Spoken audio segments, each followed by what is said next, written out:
All right, everybody, welcome to Environmental Emergencies. This is a pretty long lecture. It's really in-depth and it goes through several different subcategories of this topic.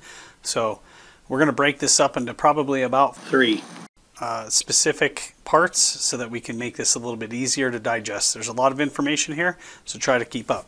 So according to the introduction, an environmental emergency is a medical condition caused or exacerbated by weather, terrain, atmospheric pressure, or other risk factors. And one of the things that we're going to add into this is going to be envenomation by some kind of animal or insect as environmental, because this is often encountered in a remote area. So because of that, we're going to look at the risk factors for what makes people predisposed to an environmental emergency.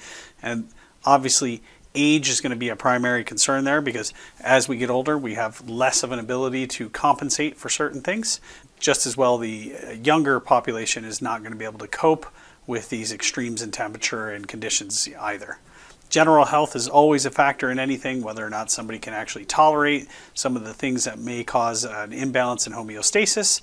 General fatigue, how tired is that person? Do they have enough energy reserves to kind of compensate for things? Their underlying medical conditions, and then medications. Do they have medications that they need that are necessary for day-to-day life? And are some of these medications that they're taking creating a condition in which they are being blocked from compensating from injury or illness? Factors affecting exposure. And this is how the body works to ensure the balance between heat production and excretion. This is called thermogenesis or thermolysis. And when patients are cold, they tend to vasoconstrict so that they can conserve body heat. And when they are hot, they're going to vasodilate so they can thermolysis the heat from the body. A couple of things that you should take into consideration are general phenotypes of persons, right? And so people who are taller with more surface area are generally going to radiate heat more effectively than people that are smaller with less of a surface area. So you can kind of see that if you look at people from, say, the equator or around the equator belt versus people that are northern.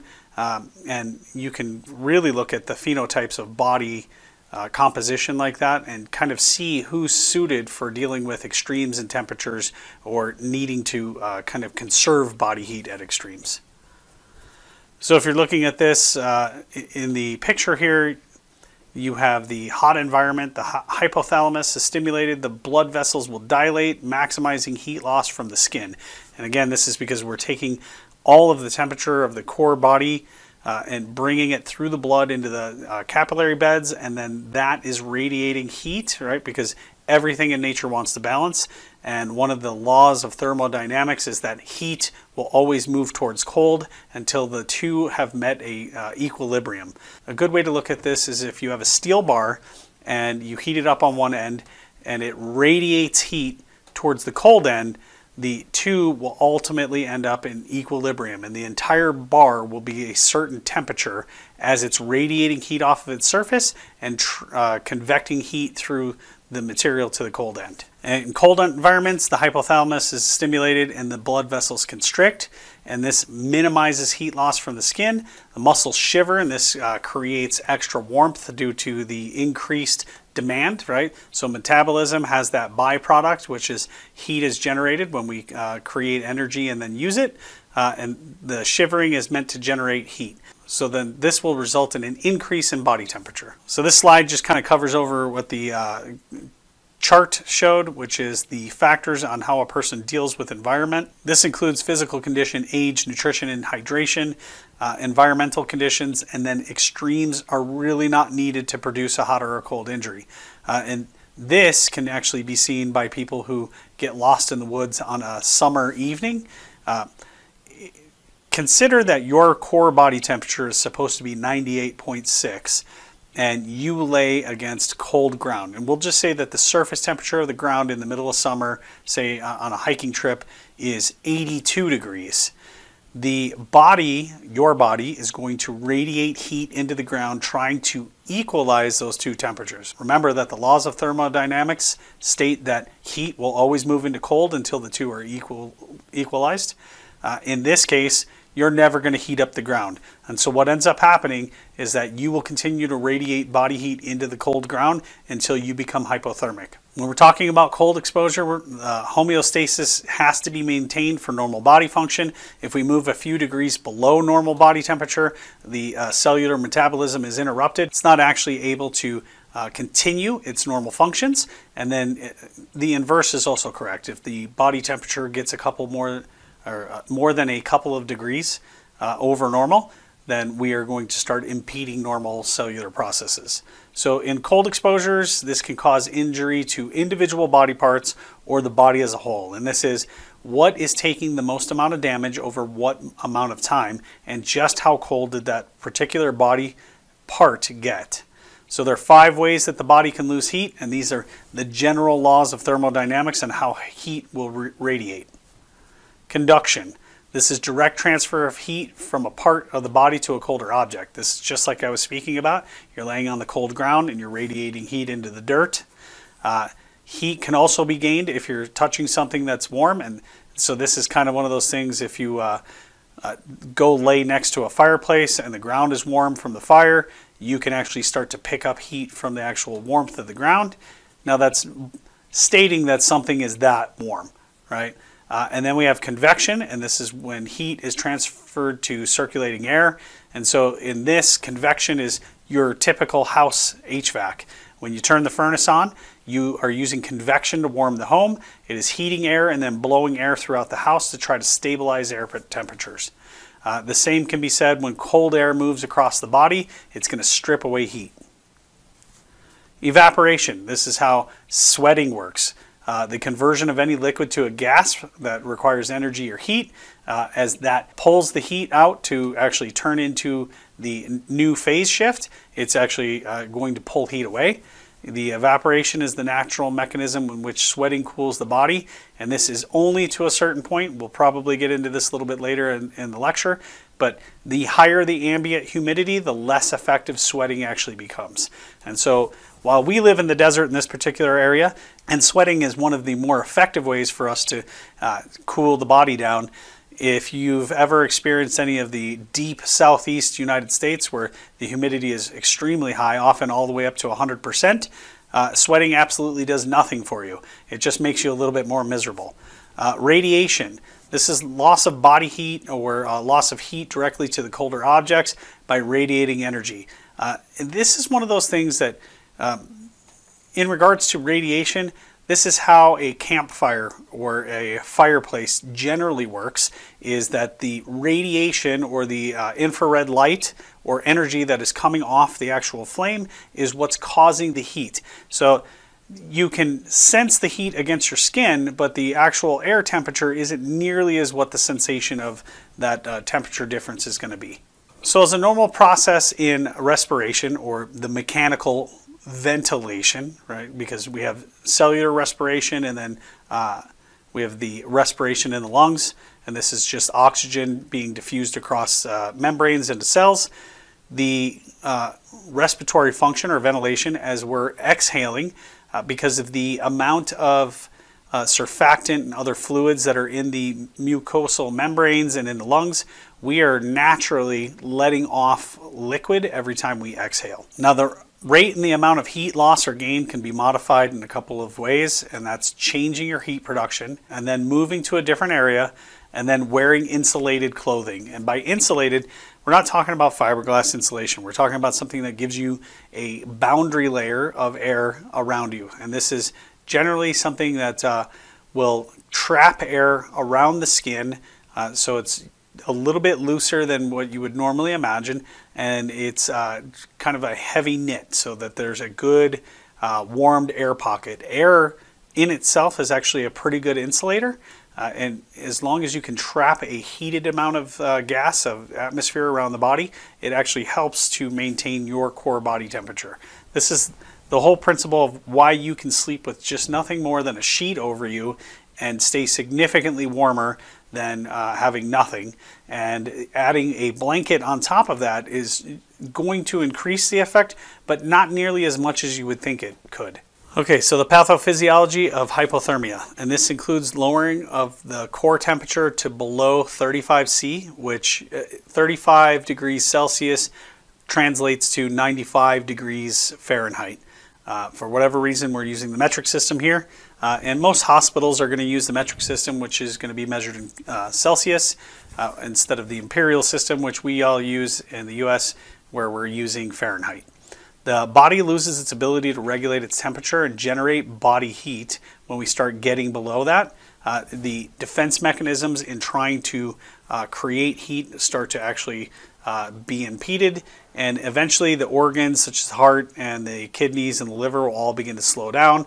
And that again is because when we lower temperatures like that, we're changing the way that cellular metabolism works. And so we're actually blunting the ability for the actual organ or tissue to properly function. If this is left untreated, it can eventually lead to a coma and then ultimately death. Now, hypothermia can happen either fairly gradually, where somebody doesn't know that this is happening, or it can happen extremely quickly. And this really depends on the type of situation in which the body heat is stripped off. And so we'll give you two examples. It could be 90 degrees outside in the middle of summer, and you're out in the middle of the desert, which is going to radiate heat really quickly as soon as the sun goes down, and you're trapped out there. And as the temperature goes down, again, it may only get down to 82, maybe 78 degrees, but you have slowly radiated all this body heat off into the ground, and you have now become hypothermic without actually knowing what was happening.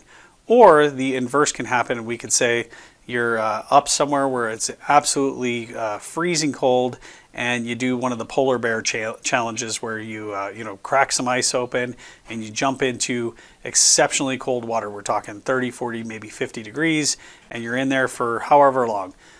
The water will actually rob the body heat out of the person that's in that exceptionally quickly, and this can happen in a matter of minutes, where it just strips away so much heat that the core body temperature massively shifts and drops to a dangerously low level.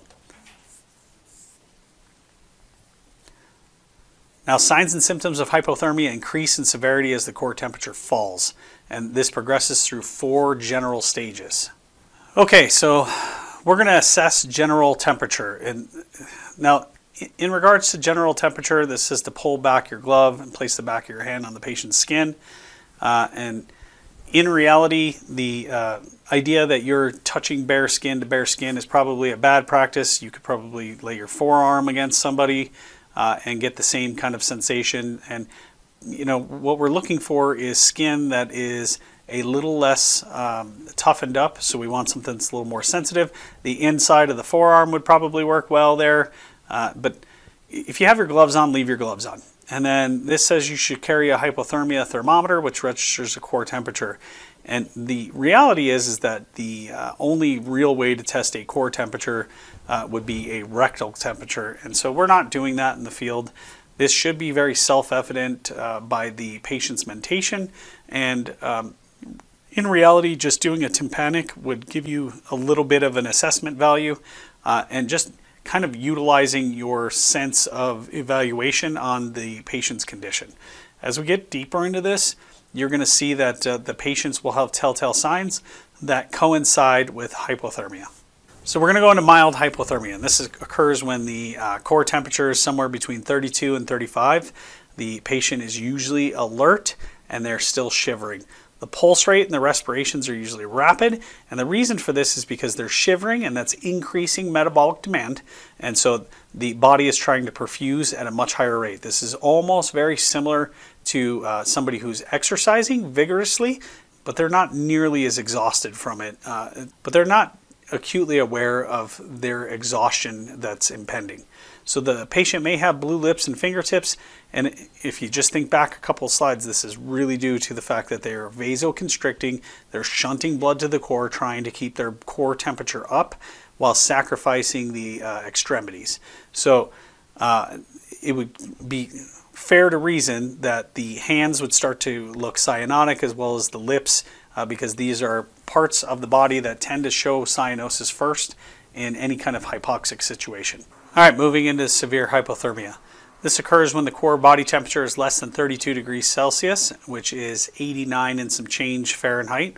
The shivering will actually stop, and again, this is because cellular metabolism has begun to slow to outright stop, or outright stop, I should say. And we should never assume that a cold, pulseless patient is dead.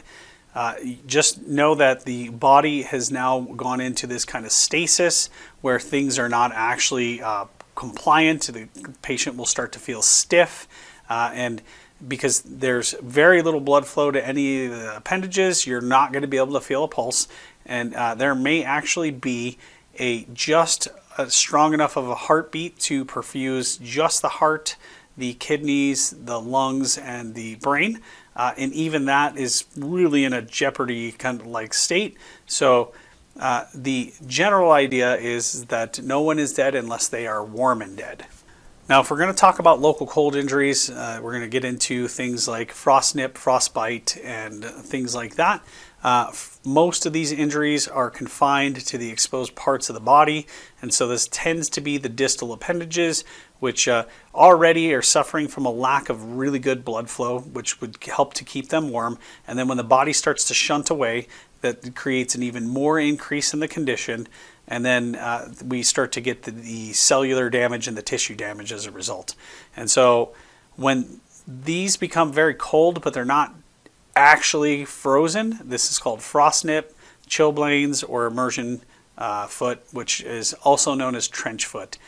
The telltale signs here is that this is a kind of like a cold burn. And you can see on all of these pictures here that we have blistering, and that's because the very surface layer of the tissue that's affected is going to freeze, and this obviously, as the water inside the cell expands, this lyses the cell membrane, and then if it has the ability to leak out and kind of still stay in a fluid state, it's going to lift up that epidermis, right? And so the epidermis, not really being a whole lot of moist cellular tissue because it's kind of keratin and older dead cells, is going to lift up away, and you're going to get that fluid underneath that top layer of tissue. When the actual body part becomes frozen, this is true frostbite, and this can also be called sometimes a dry gangrene because the tissue is dead, but it is not kind of wet and oozing like a true gangrene, and so this is typically due to extreme long duration exposures, or prolonged exposure, I should say, prolonged experience of lowered temperature. And so again, this now is just affecting the body as the tissue becomes more and more frozen. All right, so now when we get into actual frostbite, this is when body parts become frozen. This is truly frostbite, and this is determined by the duration of the exposure. And so the longer this body part is exposed, the more likely it is to continue to lose heat. And instead of that surface layer like we see in the frostnip example, this is affecting tissue all the way down through any of the soft tissue. The temperature that was being exposed, and now this is kind of can wax and wane a little bit. It can be slightly above freezing, but if we have a significant wind chill and say the body part was wet or something like that, it can actually strip away enough heat that it overrides what the ambient temperature is. Or we can have an ambient temperature at freezing or below, which the body part is actually exposed to, radiating the heat out until that particular piece of tissue is frozen through and through. Now, when somebody experiences true frostbite, that tissue is dead. And for the most part, I think I've seen maybe one or two cases where somebody did not lose all of the tissue, but we generally assume that all of that tissue is now necrotic. And again, this is kind of like what we would call a dry gangrene because the tissue is dead. It's just not sloughing away like a true infectious tissue. So these are some of the underlying factors on how people end up coming to have these cold injuries, and this is exposure to wet conditions, right? This is these polar bear challenges, inadequate insulation from colder wind, and this could be as simple as a teenager who does not want to dress appropriately for the winter conditions, and then restricted circulation. These are especially in the cases of diabetics who already have fragile circulation, extreme fatigue because they're not able to keep themselves moving to generate heat, inadequate nutrition. This is generally more along the lines of the fatigue and other things like that, but when somebody's inadequately nutritioned, they have a decreased ability to compensate. Alcohol or drug use, this is going to impair judgment, and in the case of alcohol and some drug use, you have some vasodilation effects, which will help that person radiate off more heat. They are already hypothermic, and the cold injury is just going to set in. And we've already talked about the cardiovascular disease and the diabetes, and obviously the older age, because the older age folks are not able to compensate nearly as well as a young, healthy person. So we've already kind of covered the frost nip and the immersion foot. We'll just kind of briefly read the slide. And this is a prolonged exposure to the cold. The skin is freezing, but the deeper tissues are unaffected. So if you remember what I was saying, the very surface layer of tissues are going to freeze and lyse the fluid. This often affects ears, nose, and fingers, and it's usually not painful. But I think most of your patients will say differently. I don't know many that like to be to that degree of cold. And then we have immersion foot. This is called trench foot, and this occurs after prolonged exposure to cold water. And by cold water, this means anything that's lower than the body temperature. So this could be 70-degree water. That is cold in comparison to your core temperature.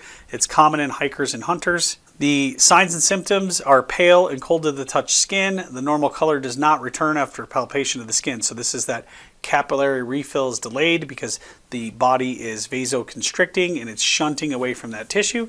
The feeling and sensation are lost in the injured area. Now, if we're looking at that frostbite, you remember what I was saying in regards to dry gangrene. You can see why this would be called that. You can see all 10 of these fingers are basically dead, and they almost appear as if they're rotting right off of the body right there. The gangrene, which is the dead tissue, is going to require surgical removal. Otherwise, as the patient progresses into kind of like a normal body temperature, they are at risk of letting the infectious material into the bloodstream and then becoming septic. So if we're looking at signs and symptoms for frostbite, these appear to be waxy and hard. They may actually feel like they're completely frozen. The blisters may be present from when they were in the frost nip stage, and then the skin will appear red or purple, and sometimes often all the way down to black, and they will have a mottled or cyanotic appearance. Just depends on how far we've gotten into the cascade of frostbite. So the depth of the skin damage will vary. With superficial frostbite, only the skin is frozen, and this is some of those cases where people do keep like a finger or something like that. With a deep frostbite, all of the tissue is frozen down to the bone.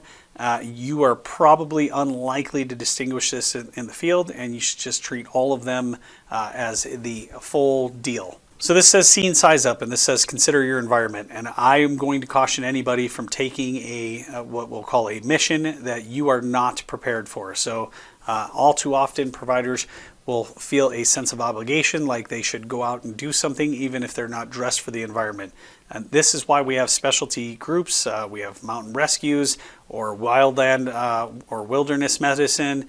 And these are things that you have to consider. If you are not prepared, you are ultimately going to become another patient, and you're not doing the primary or the initial patient any justice. So consider those hazards, use appropriate precautions, be dressed or have the gear that's recommended for what you're about to do. And if not, you need to actually keep yourself out of that particular call and have somebody else respond that's appropriate for it. Now, we always want to make sure that we're considering the number of patients, and very rarely do people go off into the woods all by themselves. There generally tends to be groups of 2, 3, or more.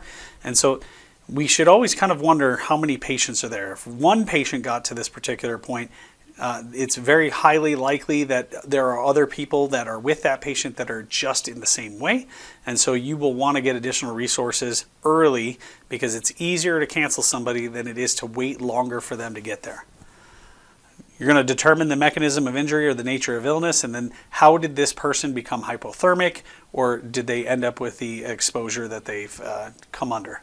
Now, if you get to your patient and they're alert and oriented, you're going to investigate your chief complaints, right? And so that's Hopefully these people are not in an obtunded way and they can tell you the specifics of what their injury pattern is.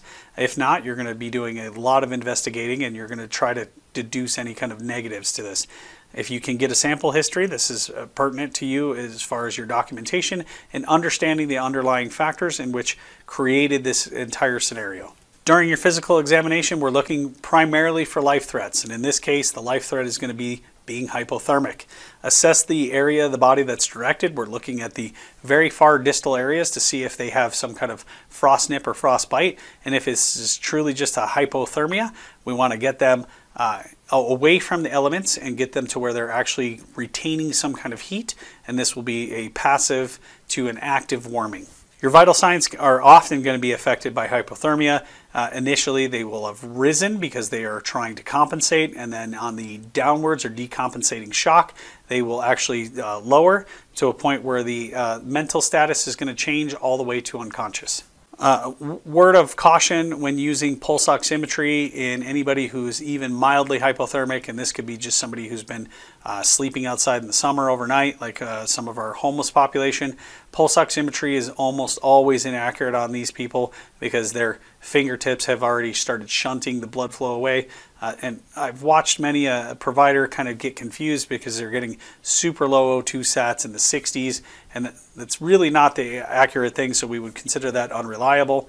Make sure that if you're trying to utilize something like a pulse oximetry, that you are warming or actively warming the hand, and that the hand is clean, right? And so one of the ways to do this is to use a hot pack and have the patient clutch the hot pack, which most of them will be thankful for in the first place. And when their hand feels normally warm to the touch, then that's when you're going to have your highest likelihood of being able to use a pulse oximeter correctly. As far as interventions, the first thing to do is get the patient out of the environment. And so that is, if nothing, if you're going to have to move them a long distance, you're going to wrap them up in blankets and you're going to try to get them to conserve their own body heat. We're trying to take away that cold temperature or the extreme heat away from them. We're going to remove any wet or frozen clothing because that's actually just kind of a heat sink at that point, unless it's frozen to the patient's skin, which you're going to actually tear the skin at that point. And then if you have warmed fluid and you're able to give it as per your local protocol, then you would do so. We never want to actually continue to create the hypothermic reaction by giving them room temperature or cooled fluids. So the little bit of blood flow that they may have at the core can be absolutely disrupted by colder fluids, and so this should be a pretty big consideration for you. And then the slide here says to check blood glucose levels. This is really difficult to do with somebody who's hypothermic and they're already shunting. Most blood glucose levels are kind of thought to be a little bit inaccurate because we're using capillary beds in the fingers. And to compound this, if we have somebody who has significant vasoconstriction, they're going to really kind of have weird levels to this. Now on this slide it says place dry blankets over and under the patient. Again, we're just trying to make an envelope to where they are retaining their own body heat and they're not giving any more up to the environment. You can give them warmed and humidified oxygen. This is something that I would probably do in the back of the rig when I have got a warm environment for them. And we don't want to massage extremities because what we're trying not to do is create kind of like a rhabdomyolysis, right? So if they have shunted the blood flow away from the extremities, they are now in anaerobic metabolism, and so some of these cells are likely to die. Maybe a couple thousand to what have you. I mean, it could be any number of them. And when we start kind of massaging and shaking that up, we can start breaking all of that fluid and the metabolites of the anaerobic metabolism, as well as the internal parts of the cells into the bloodstream, which can actually cause kidney failure or again that rhabdo. Now where this is saying do not allow the patient to eat or use any stimulants or smoke or chew tobacco, and the reason for this is because nicotine is a vasoconstrictor. This is going to further constrict blood flow from the appendages, and stimulants will do the same as well. Stimulants have that kind of effect of creating an increase in blood pressure because of vasoconstriction. All right, if your patient is alert, shivering, and responds appropriately in the core body temperatures between 90 and 95 Fahrenheit, then hypothermia is mild. We're going to apply heat packs and hot water bottles to the groin, the axillary areas, and the cervical regions. And by this, we're just saying warm packs in the armpits and in the groin, and you can kind of put some along the spinal tract, which will help to rewarm the brain. We want to make sure that we're warming the patient slowly. We don't have a rapid shift, and if they're able to protect their own airway, obviously because they're alert, then you can give them warm fluids by mouth, and that will help to actually increase their core body temperature. In regards to when a patient has moderate or severe hypothermia, we never really try to actively rewarm that patient. We're trying to just maintain what we have, and we're going to follow the local protocol. We're going to get them away from the cold environment, get them dry, and then we're going to keep them covered up to where they're conserving their own heat and transport. This is going to require monitoring by physicians as they actively rewarm in the hospital. If you can't get your patient immediately out of the cold, you need to move them out of the wind. And again, one of the easiest things to do is use the radiation space blankets. And this is like a Mylar film, and that will help protect them from the cold and the wind. It's not very thick, but the Mylar reflective coating will actually radiate whatever is coming off the body back to the body. Now, in consideration with people who have a relatively minor injury, we might consider a active rewarming. And so that with frost nip, we're going to put them in contact with a warmer object so that it will help kind of bring blood flow back to the area and diminish the actual injury. With immersion foot, you're going to want to get them out of their shoe and their sock, and then rewarm and dry that foot, and then keep it warm so that we can get blood flow back to that. If there's a deep cold injury, we absolutely do not want to kind of aggravate that again, because if we send any of the products of the cell into the bloodstream, we could actually end up injuring the kidneys and causing rhabdo or some kind of acute renal failure. Now, in regards to the frostbite treatment, if you have the ability to kind of rewarm that body part, you may try to actually warm them with temperatures of right over 100 degrees Fahrenheit. And this is a slow kind of process, and then see if you get any sensation or the ability to have any dexterity returned. And then we're going to dry that off completely when we kind of get it up to a temperature where sensation has kind of come back, and keep that sterile as best as possible. We're never going to attempt to rewarm if we think that the amount of time between when you've started warming it and when they arrive at the hospital, that part may freeze again.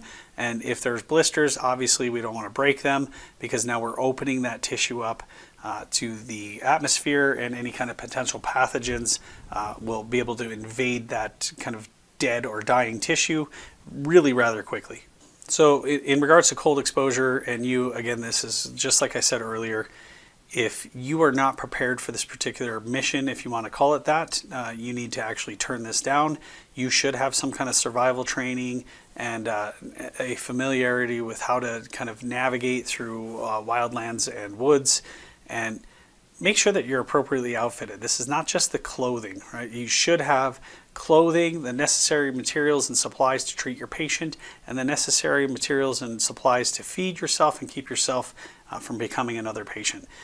This is usually an extensive set of rigging, and this is why I said earlier, this is more often left to the people that are professionals at this particular type of rescue situation. They are geared and trained for it, and while it may seem like it's kind of sexy to go out and go do, very seriously consider what's going to happen if you become a liability to the rest of the team. So if you're at all interested in this, I encourage everybody to go out and take the classes on it, and make that your specialty if you'd like. But always kind of assess the situation before you make yourself part of the situation.